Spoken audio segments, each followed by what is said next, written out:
ప్రతి అడుగులోనూ పరీక్ష, ప్రతి చూపులోనూ నిరీక్షణ, ఆశల రెక్కలు ఖాళీ, గుండెల్లో మూగవేదన. ఆ కన్నీళ్లలో ఉన్నది పిరికితనం కాదు, ఆమె నవ్వే పెదవుల వెనక ఉన్న విషాదం.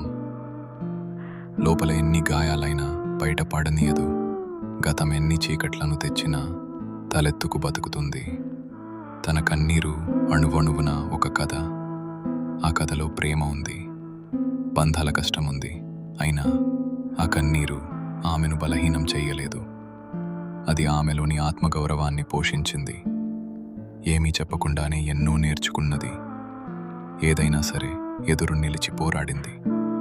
ఆమె బాధ ఆమెకు ఒక ఆభరణం, అది ఆమె గర్వం, ఆమె నిజమైన అందం. ఇది ఒక ఆడపిల్ల కన్నీరు. అది కరిగిపోయేది కాదు, కదిలించేది. కన్నీటి అలల సాగరంలోనూ ఆమె తలెత్తుకు నిలబడింది.